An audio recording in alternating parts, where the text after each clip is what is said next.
Hey everybody! Okay, so today is May the 4th, so this is like my favorite non-holiday holiday. So if you are not a Star Wars fan, y'all are about to become one. So I kind of wanted to go over some just ins and outs of how Disney has incorporated Star Wars throughout Walt Disney World and kind of just other franchise that they have. So as you know, Walt Disney World is become the house of the mouse. So you have Cinderella's castle, but it's also now becoming Star Wars. So Hollywood Studios just opened up Galaxy's Edge, and I was blessed to go on opening day. So one of the big things that they have are just the rides. So I have my magic band on. That's Rise of the Resistance.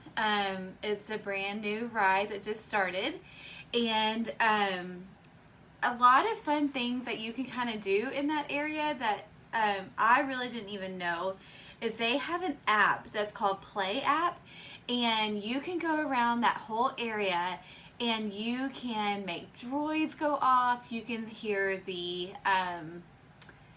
you can hear the spaceships fly.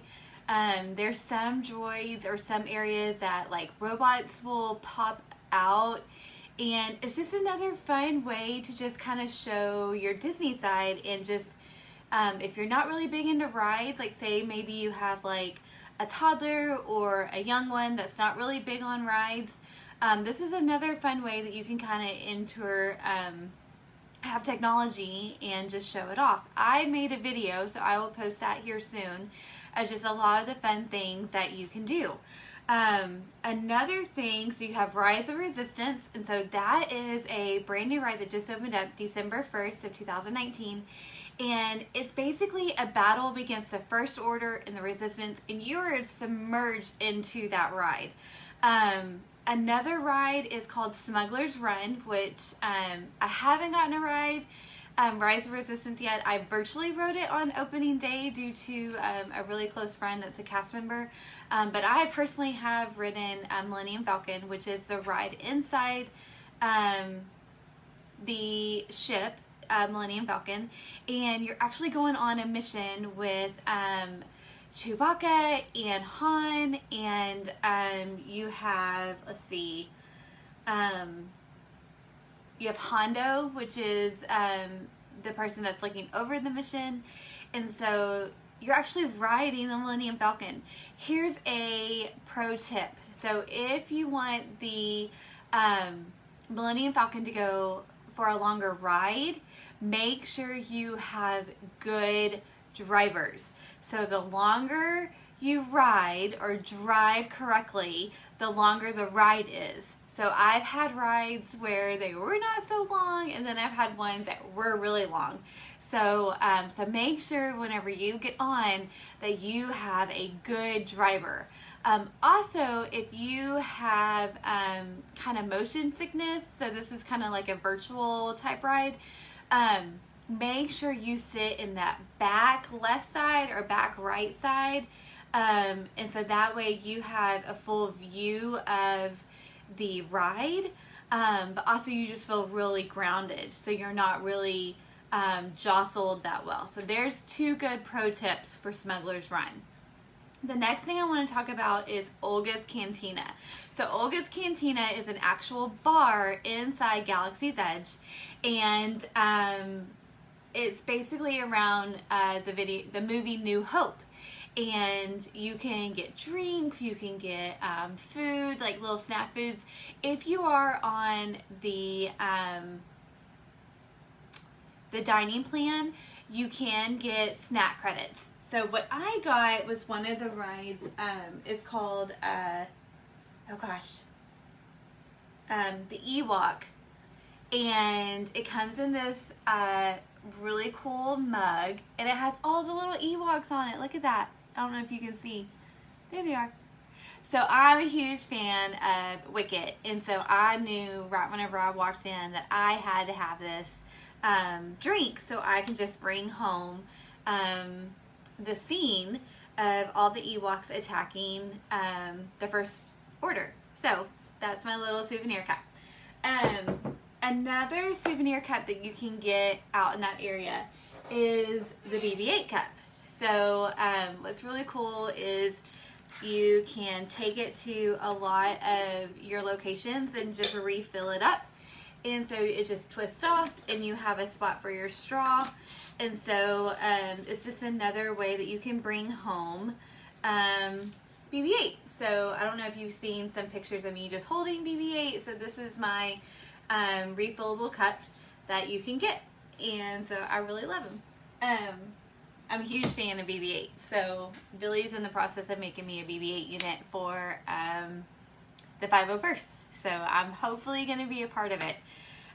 Okay, so moving on is Savi's Workshop. So Savi's Workshop is inside the marketplace, inside Galaxy's Edge.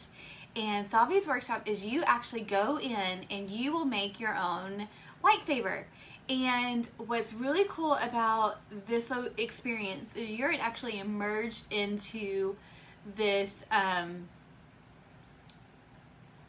this location of a cast member, and you're picking out the lights, you're picking out the base, like you're the whole thing.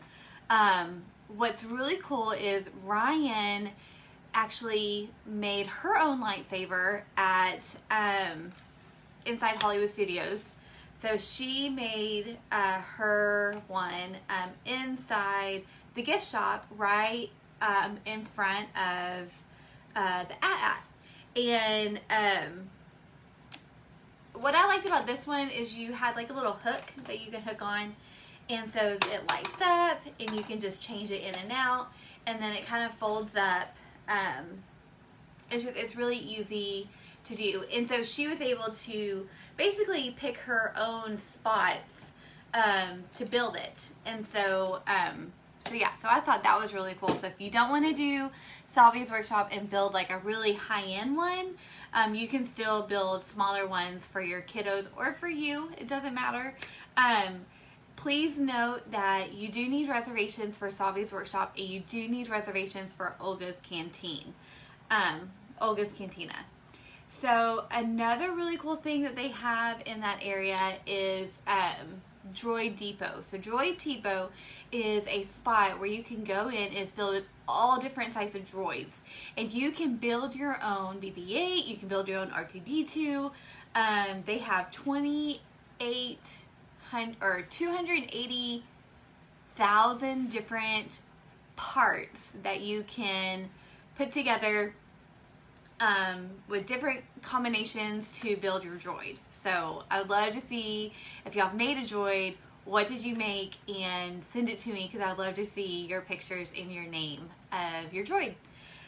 Okay, so moving on is some of the food items at Galaxy's Edge. So I love food, and I love Disney's food. And what's really cool about how they emerged into that area is you have a milk stand that you can get blue milk or green milk. And so I personally tried both. I love blue milk. It was a little bit sweeter, but if you've had it, let me know what your favorite is. Another thing that they have is just two different types of restaurants in Tatooine, and they're kind of just marked in that world. What I really enjoyed about that open area is they actually have some droids that is, you have a big kennel, and so you have some droids that are actually moving that kennel, and you're just immersed into the atmosphere that you really feel like you're in Tatooine. So I really like that. So kind of as you're leaving that area, you're coming into the Outpost Market. And what I liked about how Disney kind of incorporated the Outpost Market was they made it feel like a true, like you're in that space. And each different little cubbyhole are different things. So like you have a baby area of just like different toys and different plush, and then you have an area of just like full of clothes, and you have a cosplay area full of like robes and dresses that you could have. Another really cool thing that I did not get to do because it was just so busy, but I plan on doing whenever next time we go, is you can actually build your own pog. And so your pog can sit on your shoulder. You also have different, I guess little, I don't want to call them aliens because that's not really what they are, but just different creatures that you can do. And you can sit them on your shoulder, kind of like how I have my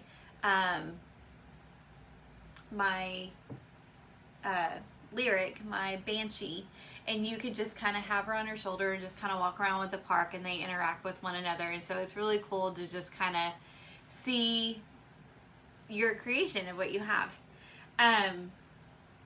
As you know, Disney, they're all about the magic. So what I like about just the different areas, you have different magic shots. And the only way that you can keep these magic shots is if you are on the memory maker.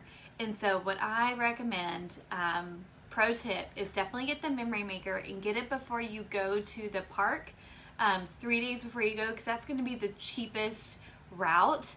And they have different ones in front of the Millennium Falcon, in front of the Outpost Marketplace.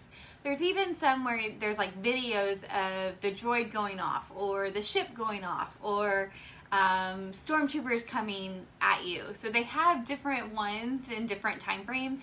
And so another great pro tip for if you're into magic shots like I am, definitely look for the ones that are not on a tripod. So they're just holding the camera, because those are going to be the ones that are going to be able to put a little magic into that shot. So I kind of talked about that area. You can meet Rey, you can meet stormtroopers, Chewbacca's walking around. Let's see, Kylo Ren is walking around. So one of the things I want to talk about for sure, if you are a dark side lover, like you love the villains, definitely go over to the launch bay, because launch bay, right before they close down, and I'm pretty sure this is still correct, they moved Kylo Ren out of launch bay and put him at Galaxy's Edge so you can have that interaction. And now you can meet Darth Vader. So Darth Vader is actually in Kylo Ren's spot. So at launch bay, you can meet Chewbacca, you can meet BB-8, the stormtroopers are walking around with Captain Phasma, and now you can meet Darth Vader. So over at Galaxy's Edge, you can't really stop and interact and actually take pictures with them. You can have that magic experience with them, and they will totally stop just for a brief moment, and you can have them in the background, but they don't do one-on-one type meetings. So if that's what you're looking for, definitely go over to the launch bay. Also, they have really cool movie gadgets that they've used for different video or different movies, and so you're able to see that all up front and center. There's also a tech area where you can get magic bands, kind of like the one I have, and they have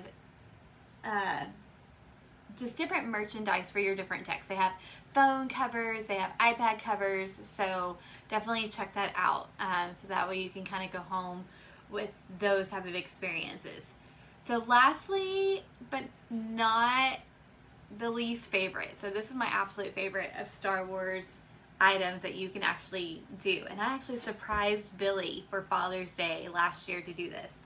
So it's the dessert party, the Galactic Spectacular Dessert Party. So this is a dessert party that interacts all throughout the launch bay and all throughout the show.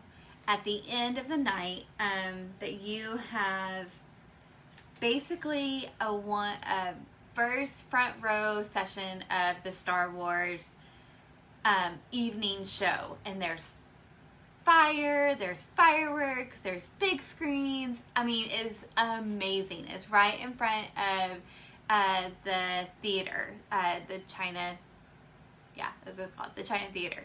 So it's all you can eat cupcakes. There's ice cream. There was like little like chip type scenarios. There's adult beverages and kid beverages, and it's all you can eat, all you can drink, just fun interaction type thing. One of the things that we got, other than the lanyard, was our souvenir, but we also got a each one of the persons. Ooh, that was a lightsaber. Sorry. Each one of the person that went to the party got a cup. And so we actually put ice cream in it, and then also it can sit a can in it, and you can just kind of hold it and drink it. So we received Darth Vader mug whenever we left the party. So we thought that was really cool. So that's kind of different. So each party that you go to, you get something as your souvenir item, plus all of the interactions. So like the Star Wars. We did a parade to the front area, and the Star Wars led us, and so we had the music, and it was awesome. So yeah, so that's some of the really cool things at Walt Disney World that you can do. So you have the Stormtrooper March and the stage show during the day, so you definitely want to check that out. And you can actually I mean, if you time it just right, you can actually be in it. So they'll grab guests from the audience, and you can actually march with the Stormtroopers. So I mean, that's really cool. I mean, what kid can't, or what person can't be excited about marching with a Stormtrooper, right? Okay, so really quick, I'm going to talk over. They have special trading pins that you can collect. So there's a couple of different ones that we've done. I got also the opening one when we went to Galaxy's Edge. So this was the opening one of Galaxy's Edge. This is just my favorite one out of all of the ones that we've collected. And then we also have May the 4th, whenever Billy worked at the Disney store. And so there's just different pins that you can collect and trade. Also, they have a Run Disney. Unfortunately, I didn't get to do it this year because it was canceled. But they have a Run Disney at Walt Disney World. All Disney bound of Star Wars characters, and you can meet different ones, especially rare ones. So like BB-8 was going to be there this year, R2-D2 was going to be there this year, and also some Ewoks were going to be a part of that I found out. And if you're not really into Walt Disney World, you can do a cruise that's all based Star Wars that have different Star Wars interactions on the ship. And let's see. So yeah, that's kind of all I can think of right now. But if you guys have any questions or would love to have more information on just what to do for May the 4th, or have questions on just different Star Wars interactions, please comment below. If you like a full list of my things to do around Walt Disney World, or just in general of Star Wars, comment your email, or put your email in the comments, and I am more than happy to get that out to you. But I hope you guys have a wonderful day, and May the 4th be with you. Bye for now.